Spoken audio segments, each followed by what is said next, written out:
spring roller? Cardboard or cardboard. Yeah. A cardboard box would be ideal Yeah. to Okay, great. So this is... basically cut out. Yeah. Anyone else up front, especially want to sign while we're not speaking? All right, and then let me tape the tape to the tape. When I step aside. Hold it for me. We can switch. Anyone else? Everyone just behind. And watch out for the slippery. Yeah. Get more heat.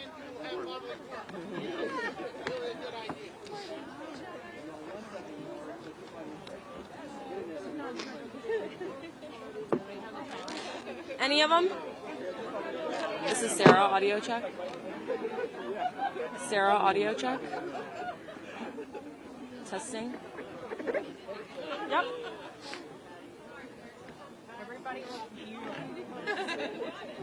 Amazing. Come on, I just felt it. It's really short. It's okay.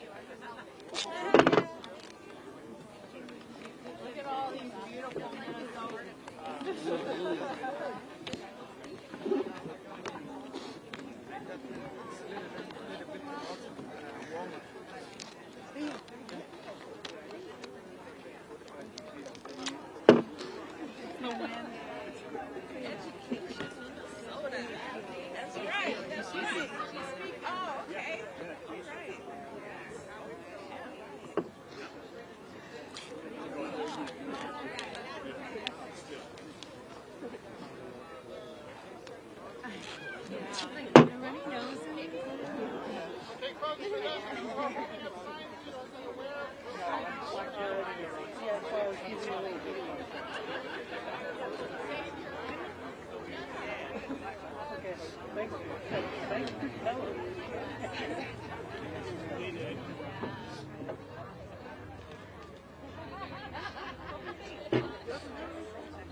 With the Testing. speakers? Yeah. Switch.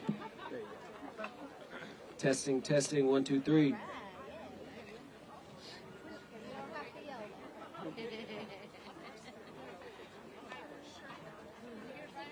hold up your signs. Hold up your signs. Everybody, signs up. Signs up.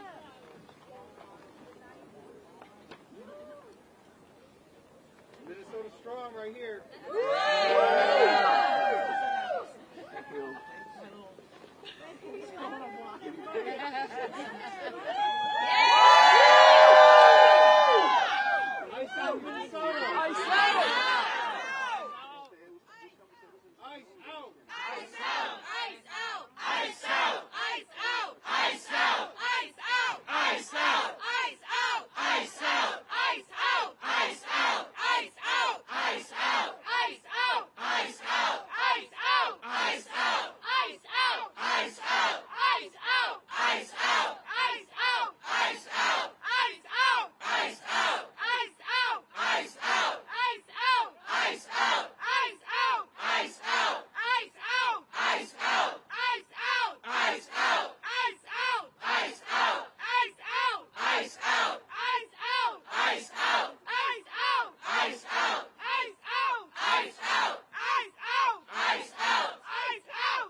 Whose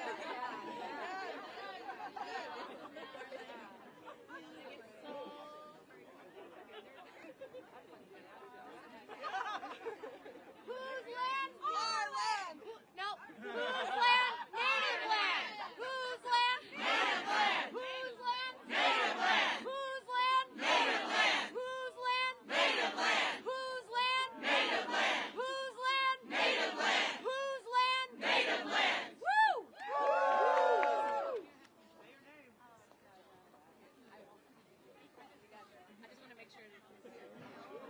When we fight, we win. When we fight, we win. When we fight, we win. When we fight, we win. When we fight, we win. When we fight, we win. Woo!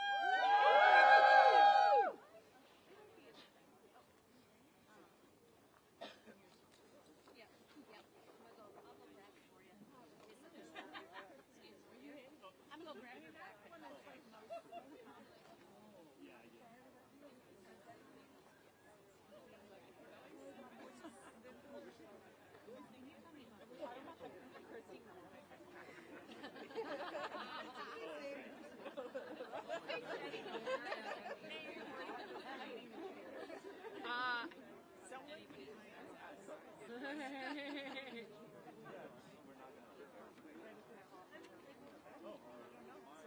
Oh, who's yeah.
Good morning, good morning!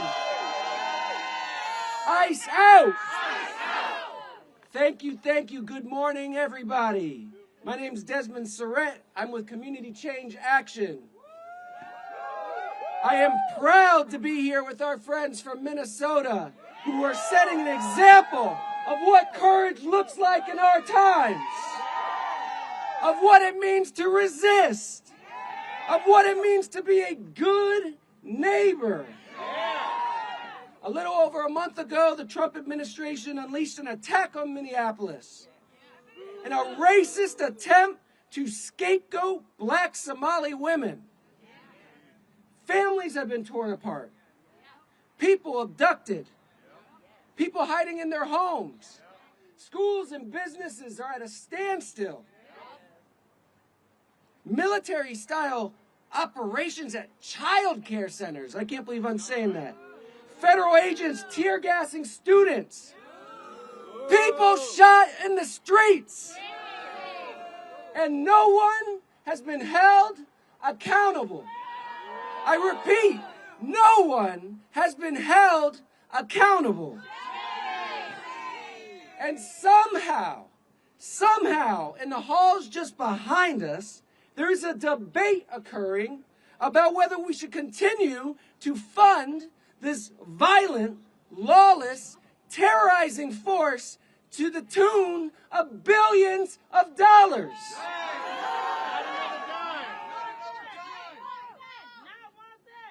For anyone with a heart or a moral compass, there should be no debate. But here we are. So our friends from Minnesota, the heroes that they are, traveled across the country to here in D.C. to send a message to our representatives. ICE out of Minnesota. ICE out of everywhere. ICE out. Not one more dollar for ICE. And I want everyone here to know that Minnesota is not alone. What Trump is doing is deeply unpopular. From Minneapolis to Los Angeles to Maine, families and neighbors are standing up and bravely confronting these violent attacks by ICE, putting their bodies on the line, opening their doors, sharing groceries and medicine, closing their wallets to businesses that support ICE.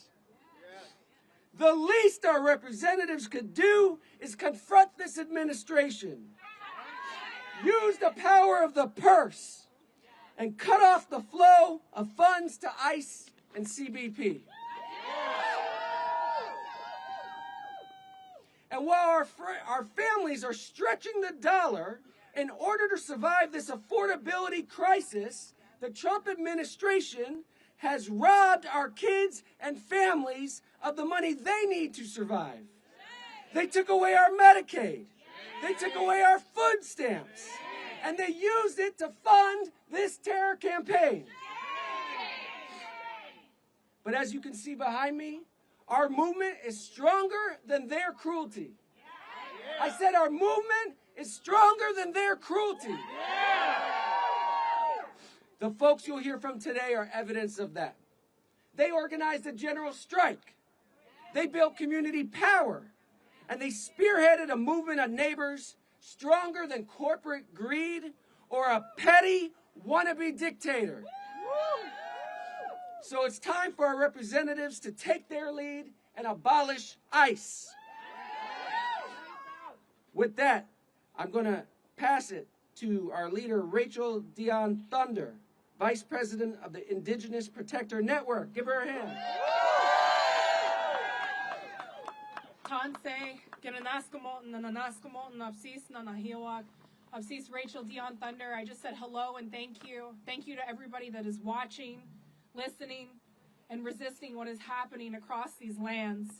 I'm the Vice President of the Indigenous Protector Movement. I'm also a second-generation American Indian movement. I come here speaking for our relatives in Minneapolis and across all Indigenous lands to acknowledge where we are and that as Native people, as Indigenous people, we have existed long before the United States government ever existed. That's right. What is now known as Minneapolis and Minnesota is the unceded, stolen land of the Dakota people. And even now, where ICE and the federal government have based their operations at the Whipple building is at the site of the historic Fort Snelling, which was a site of genocide, forced removal, imprisonment, and a concentration camp.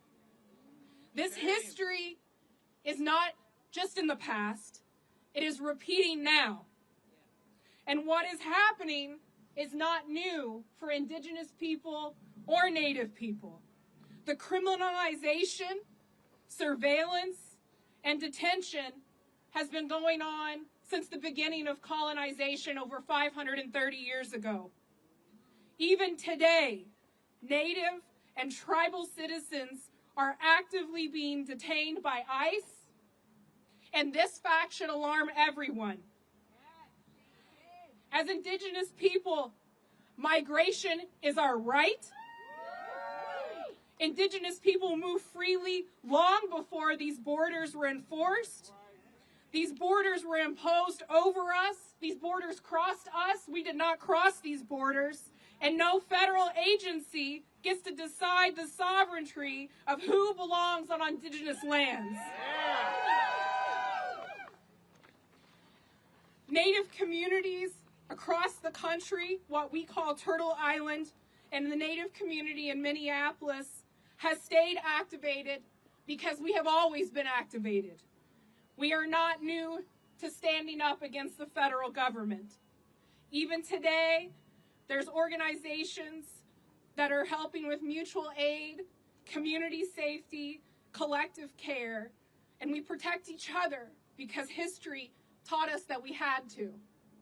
I can speak even from my own legal observer work in Minneapolis of being threatened several times by ICE agents that they would arrest me, that they would break my windows if I continued to record them legally on my phone. I want to name what is happening.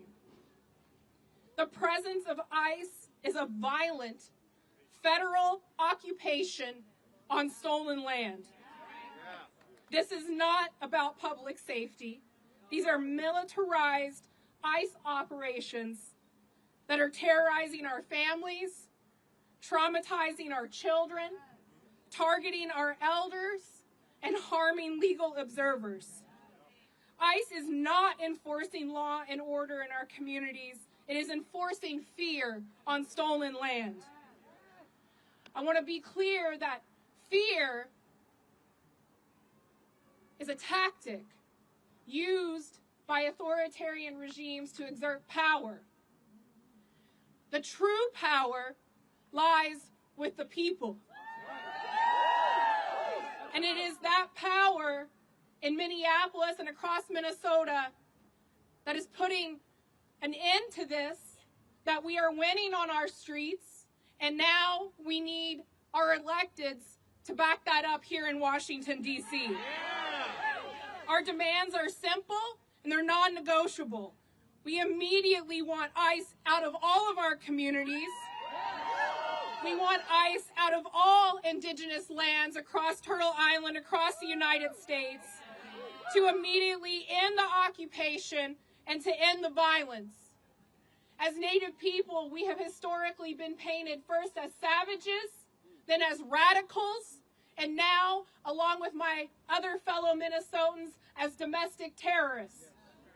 And I want to be clear that they're the violent ones. They are the ones that have stolen our children. They are the ones that have attacked our communities. They are the ones that are armed with deadly weapons. They are the ones that have murdered our neighbors. And they are the ones that continue to destroy the earth. This is our commitment. We will continue to organize. We will continue to resist. We will continue to pray. And we will continue to remember who we are. So in that remembrance, before I close, I want to honor the relatives who have been killed by ICE and who have died in ICE custody just this year in 2026. Parity Law died while in ICE custody in Pennsylvania.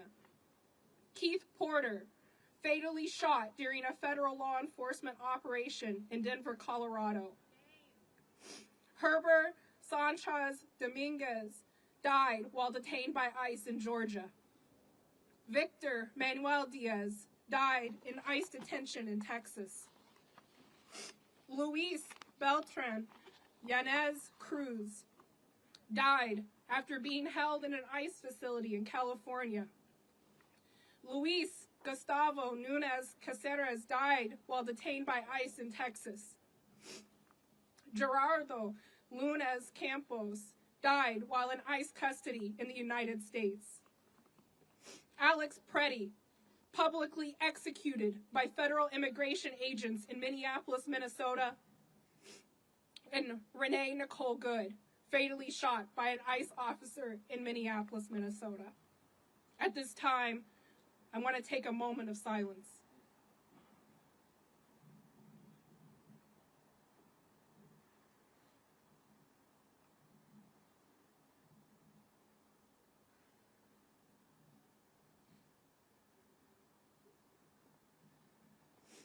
We lift their names, we lift up their families, and we carry them with every step that we take on our streets, with every patrol, with every mutual aid delivery, and with every conversation that we are going to have today with these electeds here in Washington, D.C. In closing, I want to say that land back is not symbolic. ICE out is not a slogan. These are survival demands. These are sovereignty demands. And these are responsibilities to future generations. I want to thank everybody for being here. I want to thank my fellow Minnesotans for traveling all the way here. And at this time, I'm going to hand it over to the next speaker, Amanda, my comrade, to introduce herself. Thank you.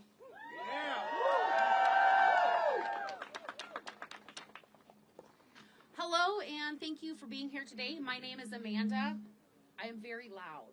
And I am the director of a child care center in Minnesota. On Tuesday this week, 4 ICE vehicles followed a car into the parking lot of our child care center. Our center went into its 4th ICE lockdown of this year. All of these because ICE agents were on or near our child care center. Every time it leaves me, our teachers, staff, and families scared and angry.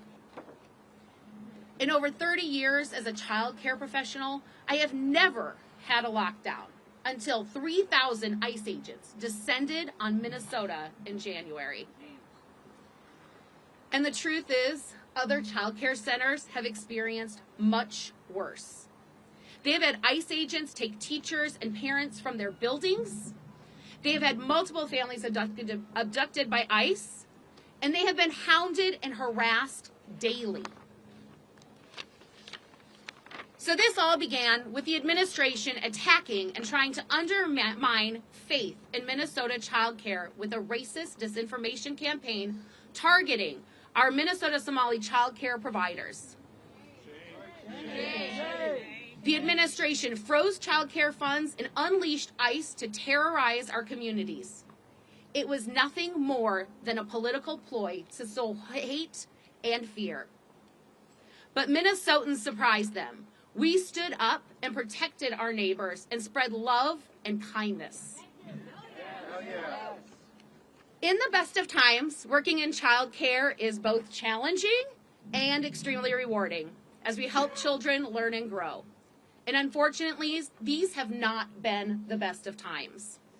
Child care workers like me throughout Minnesota have added new responsibilities to our already hectic days as we try to find ways to keep our children, families, and staff fed, housed, and safe. It's exhausting. It breaks my heart that anyone is afraid to leave their home out of fear they will not return at the hands of our U.S. government. And the damage caused by ICE in our communities will take a long time to heal and repair.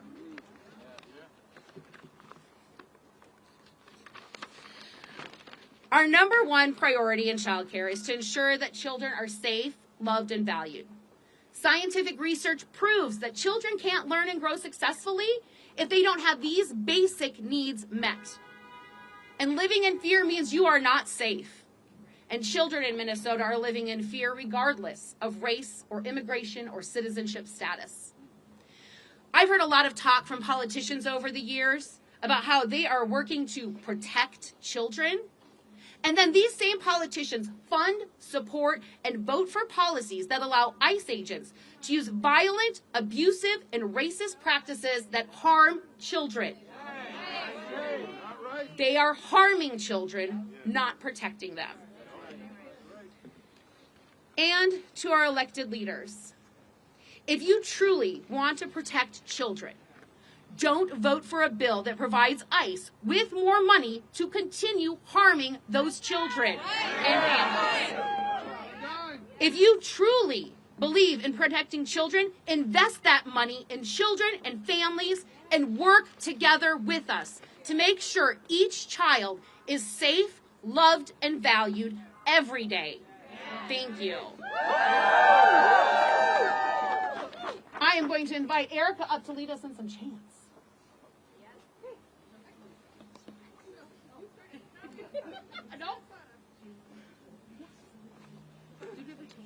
Ice out! Ice out! Ice out! Ice out! Ice out! Ice out! Ice out! Ice out! Ice out! Ice out! Ice out! Ice out! Ice out! Ice out! Who's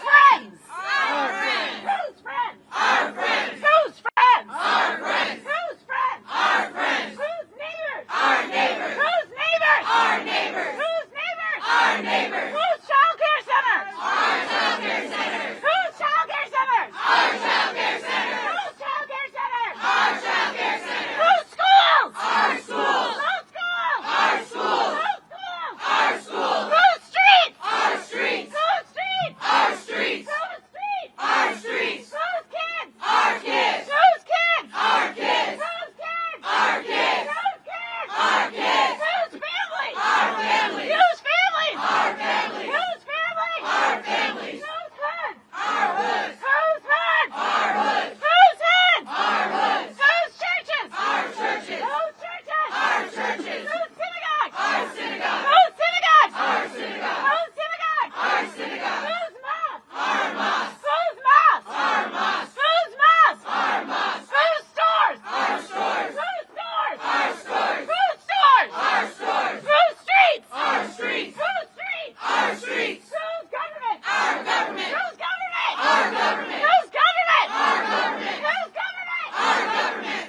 No funding for ICE!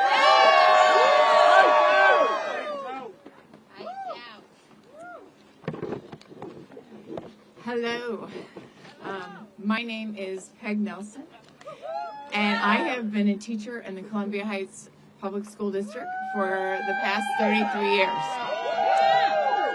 In my 33 years as a teacher, I have never experienced any disruption in learning or threat to any of our students' safety like the current ICE occupation in Minnesota. These actions have changed the very fabric of our Columbia Heights schools and have made every student, teacher, parent, community member less safe.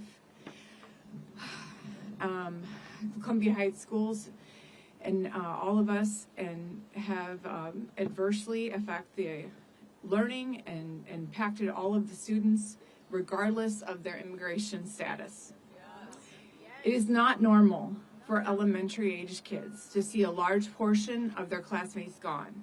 It is not normal for our hallways to have refrigerators, freezers, and stacks of boxes with food and supplies for our families that are afraid to leave their homes. While teachers are trying to maintain normalcy for our students, there's a level of fear constantly that permeates our buildings. Many families are afraid to send their children to school. One day last month, we had 200 students absent from our school out of our 570 students. On average, we have about 130 students absent each day from our schools. They're afraid to come to school. Our school population is 66% Hispanic. They are being disproportionately impacted. Our district recently began offering an online option for our students who do not feel safe coming to school in person But as COVID showed us, virtual learning is not the same as being in class. Students fall behind because they're unable to attend the class safely. A colleague who teaches special education at our high school reported they had immigration agents actually pull vehicles into the courtyard at the high school, and the agents were there in the courtyard where our students eat their lunch when it's warm, and the students could view that from their school windows. Obviously, the students were very bothered by the fact that the agents were on the property, and again, they felt unsafe.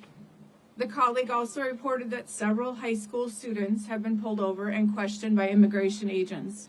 One student who has a speech impairment reported that agents mocked them, that student, mimicking the speech impairment while speaking to that student. Agents asked him where the student's mommy was because they knew that student drove their mother to and from work because she felt unsafe. The message was that the agent would eventually detain his mother. The student arrived at school shaking and crying from this terrifying and cruel encounter. This harassment goes beyond just the students and their families. Our principal, our superintendent, our school board chair have all been followed and harassed by ICE agents, often after speaking publicly. Just yesterday, our retired principal, who was pulled over and harassed by agents after giving our students, on his time that he's retired, rides home. Even our teachers who are simply delivering food to our students have been followed. We don't know how much longer we can sustain our efforts in the face of federal intimidation. As educators,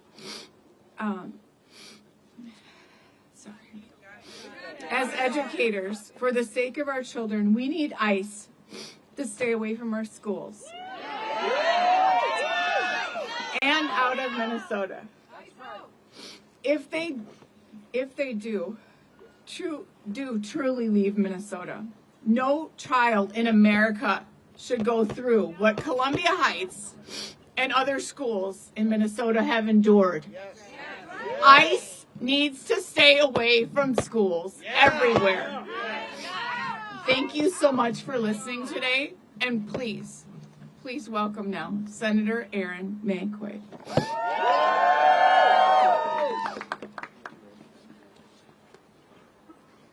Well, good morning, everybody. I'm Minnesota State Senator Erin May Quade. I represent the suburbs, Minnesota's Apple Valley, Rosemount, and Eagan.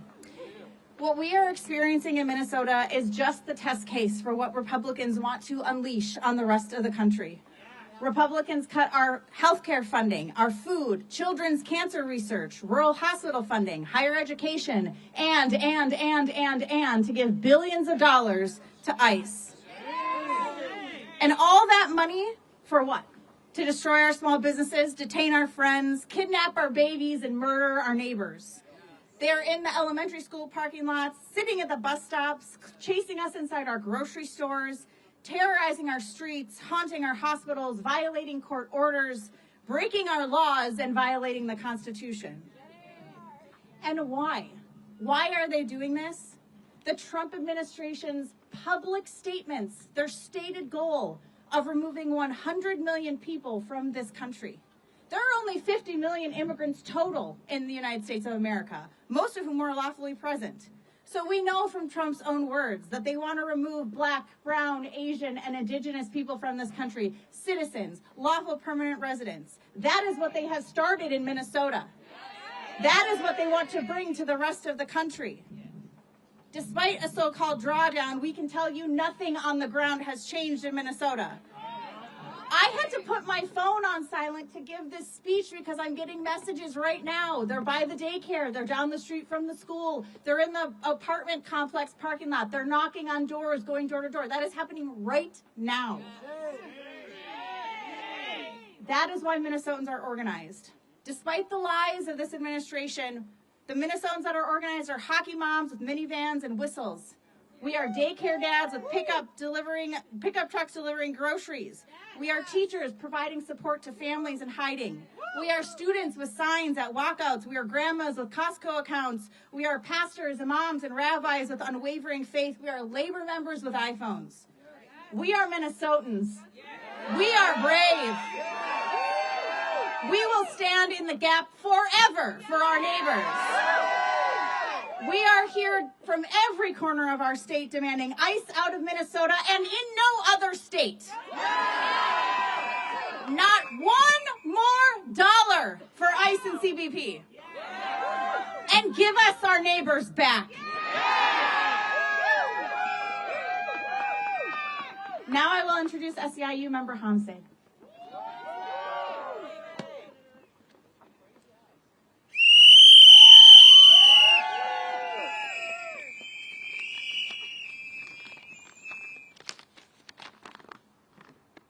Good morning, everybody.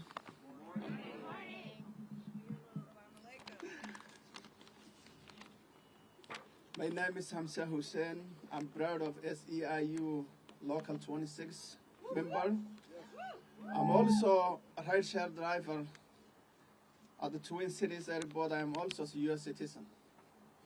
I'm here in D.C. because the rideshare drivers are being stopped and harassed by ICE, Border Patrol, just doing our jobs. We are not breaking the law. We are working, helping people get their flights and keeping airport running. We are not only one hunting on our states, and increased ICE activity has created widespread fear, anxiety, and public crisis. Many residents avoid daily activity like working, schooling, and seeking health because they are scared. No one should have to provide or prove their citizenship just earning living or go doctor or walking street. That is not what the country stands for.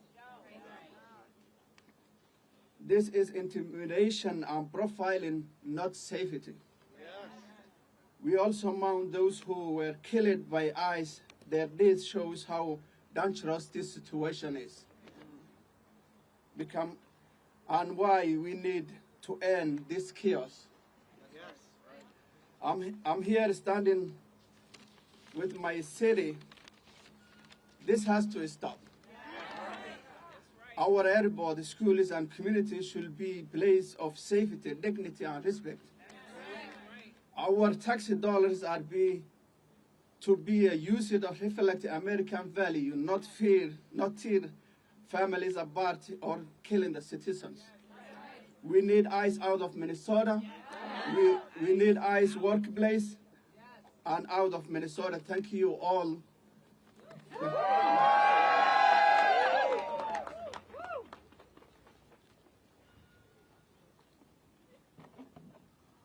Assalamu alaikum. Good morning. Bismillah ar-Rahman ar-Rahim. Peace be unto you all. My name is Imam Salah Muhammad.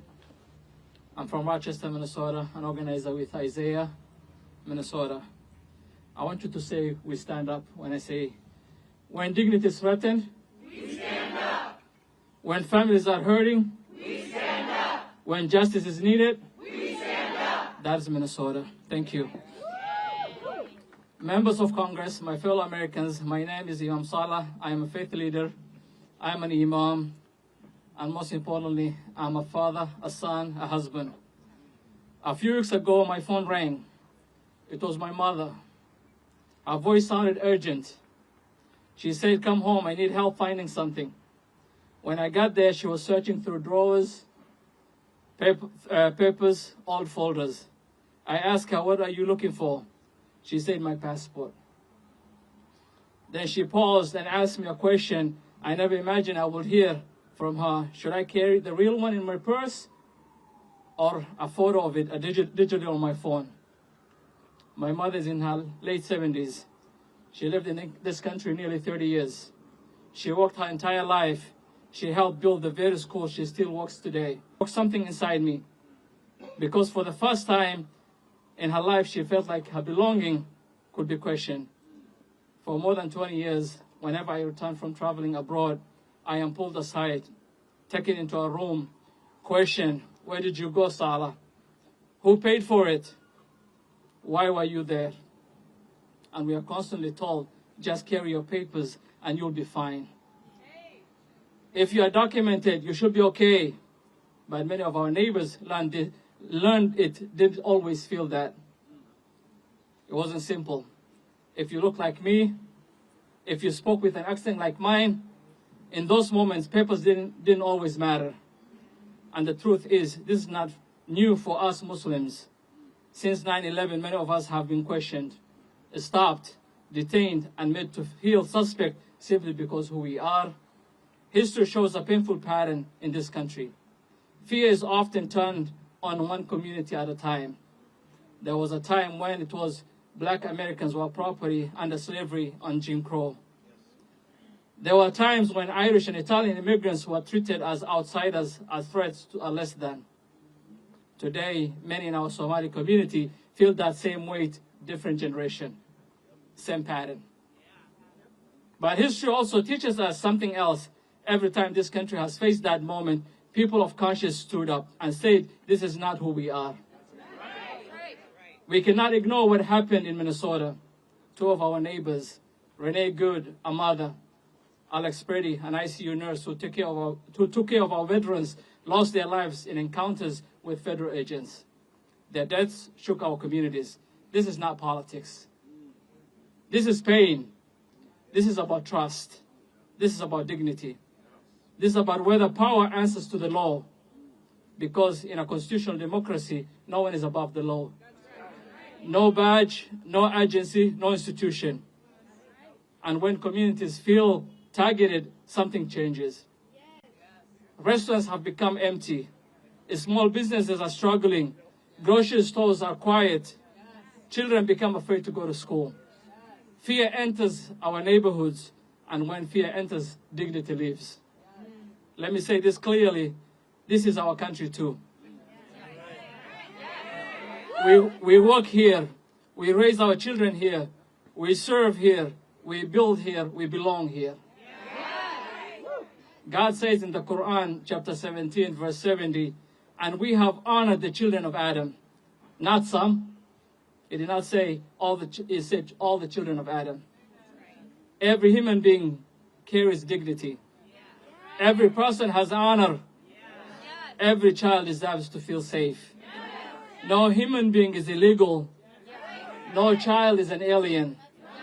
I'm not sharing this story to invite sympathy. I am sharing it to awaken conscience. Members of Congress, we did not come here just to speak. We came to ask you to lead. No more blank checks. No more funding without accountability. We need real investigations, real oversight, real consequences when lives are lost. And to the watching American people, you matter in this moment. If you hear these stories and stay silent, if you feel something in your heart and do nothing, then nothing changes. Call your representatives, call your senators, write, speak, because history always asks one question. When people were afraid, when dignity was on the line, where were you? And we should be able to answer that. One day our children will ask what we did when fear knocked on our neighbor's door. Let us be able to answer and say, we did not stay silent. We stood up, we spoke, and we chose dignity over fear. Thank you, Minnesotans. And I would like to invite Patty O'Keefe.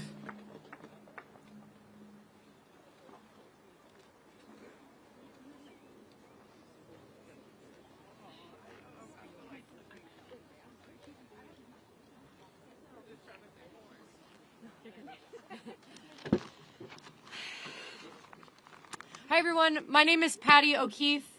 I'm a lifelong Minnesotan. I've lived in South Minneapolis for 14 years. I decided to get involved when the President of the United States called the Somali community garbage and said that there were going to be ICE agents descending upon our city. I signed up to be a legal observer to document what ICE was going to do. And we knew that they were going to be coming for our Somali neighbors and all of our immigrant neighbors. On January 11th, days after Renee Good was killed, and after breaking no laws, I was arrested and detained by ICE violently. During my arrest, agents pepper sprayed into my vehicle without provocation. They smashed the windows of my car. They dragged my friend and I out. When they put me in the car, they started taunting me, mocking me. They made demeaning comments about my appearance. They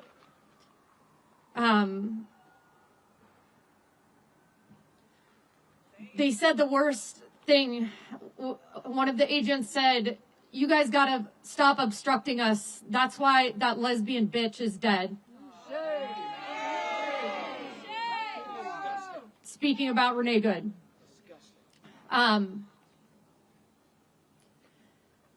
It's hard to share honestly how that made me feel, how that makes someone feel.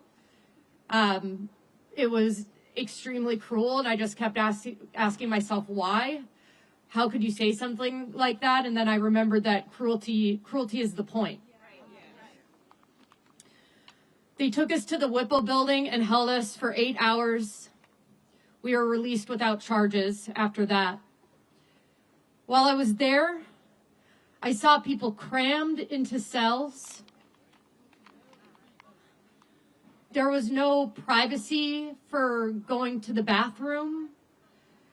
You had to beg for water and to go to the bathroom.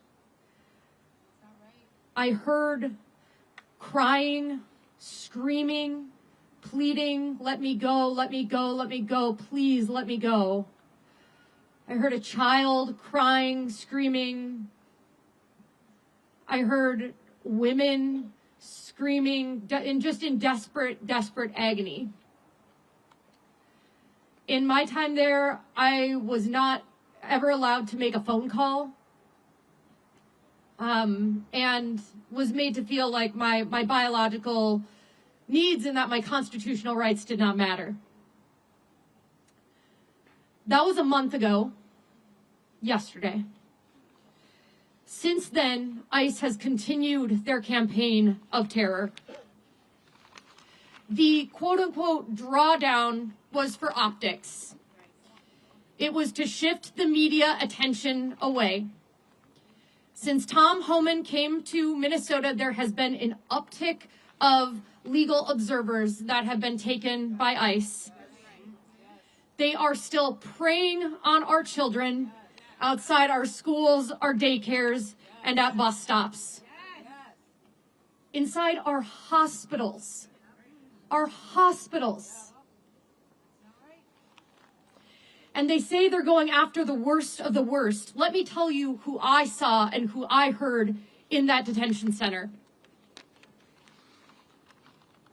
Women between the ages of 30 and 50 years old, mothers, many of them, children, men in their workwear, in their pajamas, our neighbors.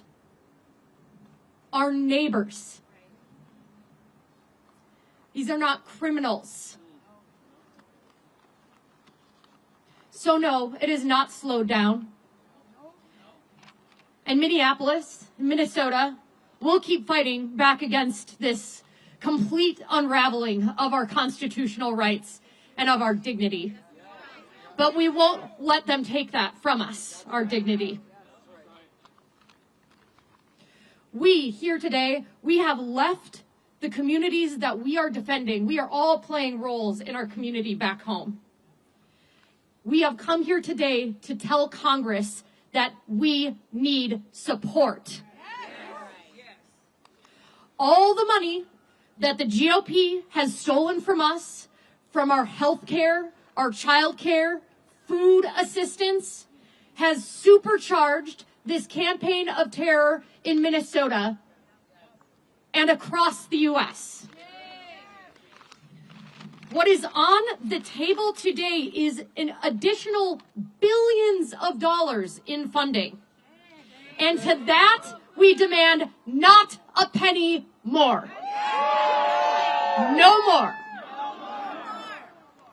In Minnesota, we have been bravely confronting ICE. The least our Congress members can do is confront the Trump administration by using the power of the purse to curtail this campaign of terror. So, stand with Minnesotans. Stand with the majority of Americans. Stand with justice. And say not one penny more. Thank you. And I'm going to be introducing Ruth to come up now. Actually, slight change of plan. I'd like to pass the mic to Representative Morrison, representing Minnesota's 3rd Congressional District.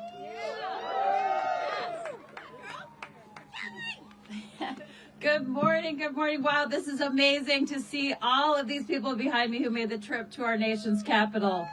Yet again, doing what Minnesotans do best, going to incredible lengths to stand up, speak out, and protect our neighbors.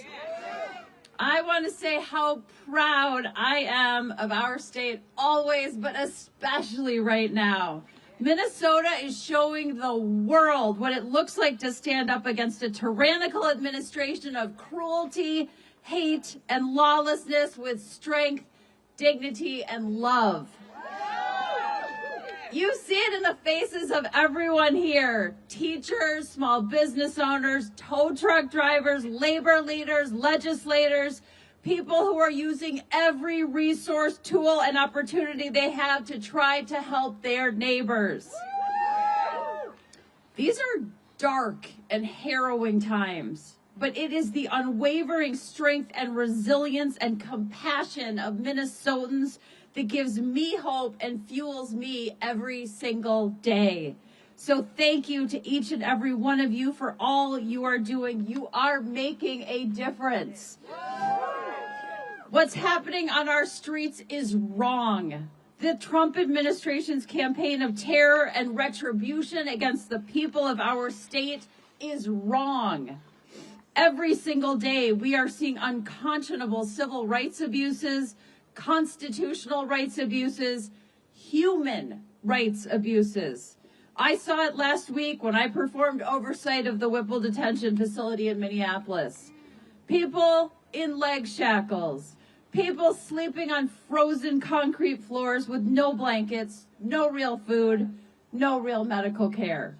The cruelty and lack of humanity is a disgrace to who we are and is beneath what we should expect in the United States of America.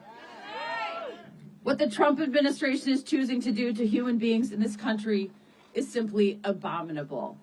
It's traumatizing our children, traumatizing all of us, and it's not only causing incredible emotional and economic harm, the violence and brutality and inhumanity we are seeing on a daily basis is damaging our moral well-being as a nation.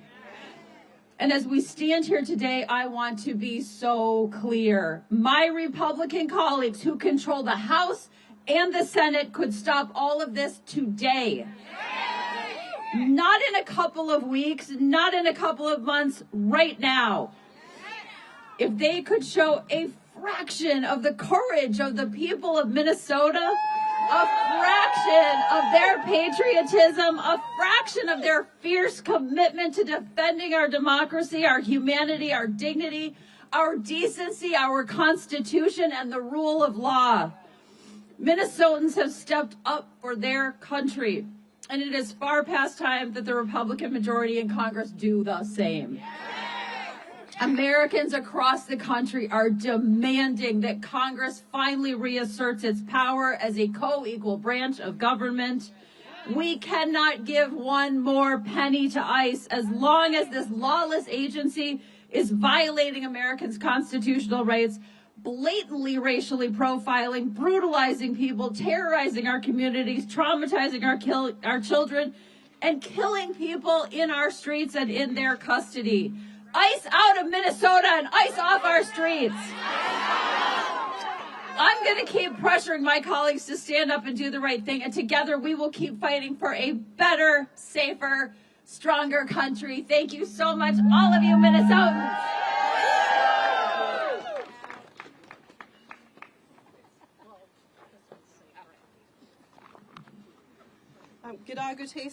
Good morning.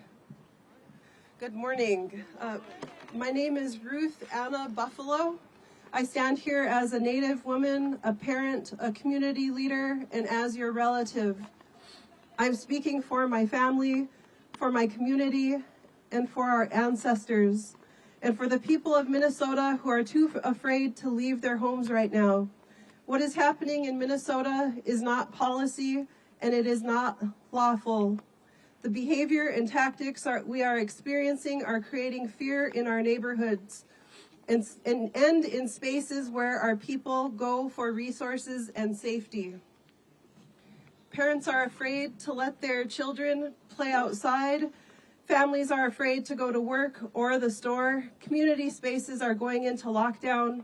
Our unhoused relatives pushed further into danger, being taken for no reason and no accountability, and we still have missing relatives at this time from our unhoused population. Where is the accountability? This is not public safety. This is trauma. And it's happening in our own homelands. When Renee Good was killed, our community witnessed chaos, vehicles left running, blinkers flashing, people frozen in shock. It felt like a war zone, and it is a war zone. And the normalization of that violence must stop. ICE activity has targeted Black and brown people in Minneapolis, including law-abiding United States citizens, community members, and members of federally recognized tribes. And I need to say this clearly. We do not blame ICE alone. We must hold the United States Cabinet accountable. We must hold Congress accountable. They fund this chaos and violence. They authorize it. They created the system that has unleashed this violence. And when that violence violates civil rights and liberties, this country's lawmakers must answer for it. Because what we are witnessing in Native communities across the country is the violation of the civil rights of tribal sovereign citizens and people. Tribal nations have a political and constitutional relationship with the United States. The federal government and the states are obligated to honor and protect tribes. Although we stand shoulder to shoulder with our immigrant relatives, we are not immigrants to this land. We are the first peoples of this country. We are citizens and people of sovereign nations recognized in the United States Constitution. And yet our tribal IDs are ignored. Our sovereignty is dismissed. Our people are targeted, detained, and are still missing. That is a constitutional failure. We are in a constitutional crisis. Congress, the people in power, shape what this country learns about its own history. And our children are still taught a narrow version of tribal Native nations, if we are taught at all. So when these systems act in ignorance and harm tribal youth and adults, especially those relocated to San Francisco, Los Angeles, and Minneapolis, Chicago, this harm is not accidental. It is intentional and systemic. There are more than 700,000 citizens, people of federally recognized tribes living in large metro cities today, We are not invisible. We are not outsiders. We belong here. We all belong here. So what have we done? We have done what our ancestors have taught us. We have been good relatives. We helped tribal members obtain identification. We've hosted tribal ID pop-ups. We check on elders. We check on our neighbors. We protect the unhoused. We step in where the system failed. The people of this country are showing up to support our neighbors, but community care cannot replace federal responsibility. Community care cannot replace federal responsibility. And today I'm speaking directly to Congress. Have the courage to protect the Constitution you swore to uphold. Do not give ICE or DHS another dollar, another penny without accountability. Not without civil rights protections, not without recognition of tribal sovereignty. Not without consequences when unlawful violence occurs and continues to occur. This is about the Constitution. This is about innocent people. This is about innocent children. This is about whether this country is willing to protect its own people. Our children deserve to grow up surrounded by love, not surveillance, by dignity, not fear, by safety, not generational state violence.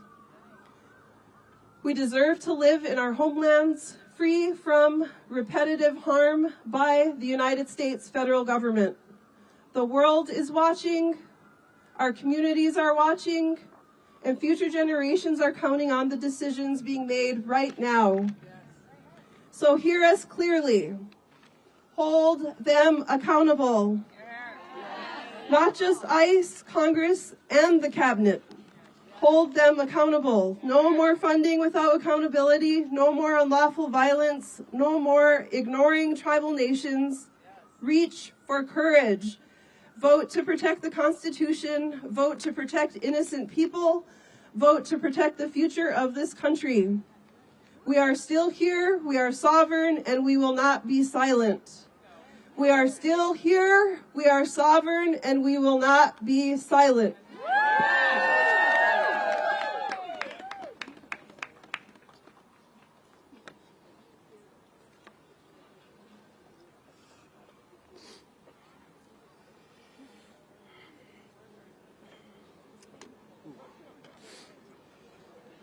Oh, boy, it is cold today. Whew. Yeah, that's coming from me. Jeez. Buenos días. My name is Samuel Hernan Cardoso. I am a leader with Unidos Minnesota. As I prepared for this speech today, I asked myself one question. If I was alone in a room with members of Congress, how would I tell them? How would I tell them that regardless of this initial withdrawal and what people thought what was going on from...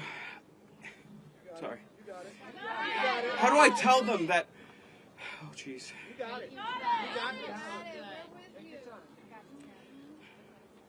How do I tell them that regardless of this initial withdrawal and what people thought what was going inside of our state from the outside, that we're still occupied and have been occupied for the past 6 weeks? Yes.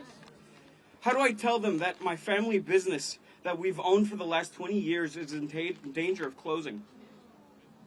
That our building, which houses 34 small businesses, a cooperative called Mercado Central, is our home, is more than just a building. It's a haven and a cultural hub for the Hispanic community. A place that has helped humanize us, not just to the outside world, but to ourselves. At Mercado Central, we all belong. And now because of the violence, fear, and scapegoating, all these small businesses are at risk of going bankrupt and closing down. How do I tell Congress that since December I've had to endure the weight of uncertainty, not just about my future, but also the physical safety and well-being of my family, my friends, and my neighbors all over Minnesota? A weight which makes which makes it hard to breathe at night. Something all of you share with me, I'm sure. And how do I tell them that these businesses, I'm sure we've lost like 98% of our clients in sales, and that every time they come into our businesses, we see the fear in their eyes. Families, we see it. We see how families are stretching every dollar, making impossible choices between basic needs like groceries, rent, or car insurance. Seeing Mercado Central grow quiet has been a heartbreaking experience. A place that was once full of life now feels uncertain and fragile. That loss isn't just emotional, it's economical. And when small businesses struggle, our entire local economy struggles and crumbles. And how do I tell Congress that I'm an American too? That I was born here? That this is my country too? To everybody behind me, I'm fighting alongside you today because 20 years ago, my family made the choice to make Minnesota their home. A land of opportunity in which my siblings and I could have a better, peaceful, and productive life. And it's time that Congress fights for the interests of regular working people, and because of that, I'm here to demand ICE continue to leave Minnesota. We want real accountability for the brutalization and murders of our community. We want no more additional funding. And we want nuestra gente, who are stuck in an unjust limbo, a clear path to citizenship. Thank you.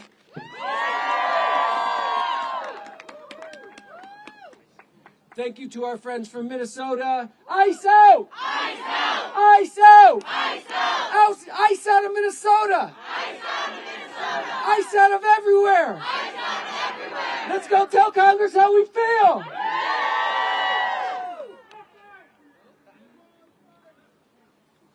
my goodness. Bless you, bless you, bless you for me not planning properly. Are you from Minnesota? And I was like, it's way warmer here than it is there. I know, I was thinking, you're all like, you said that. That's how everybody feels. We're so powerful. I want to be every American. Good luck with everything. Good luck. Thank you all for being here. We pass it on to you guys on the second generation. All of us. Are you going to testify or are you going to be at the hearing? So you don't have to vote? I brought one. It's in my hotel room. It needs to be 30. It got weirdly cold. It did. The wind was a little more than I expected. Oh, you guys are fine. Thank you. Go get something hot. Right?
have a camera and mic, but I just turned it off.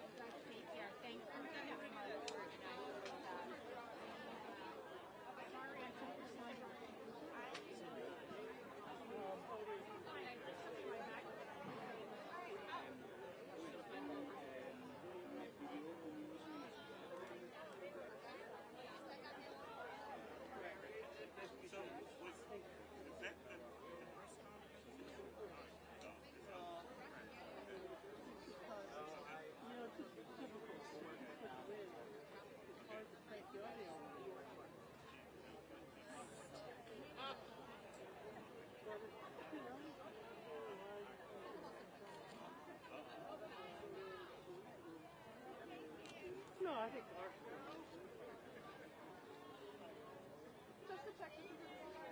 If you're joining the prayer march, we're right here. We're right here for those of you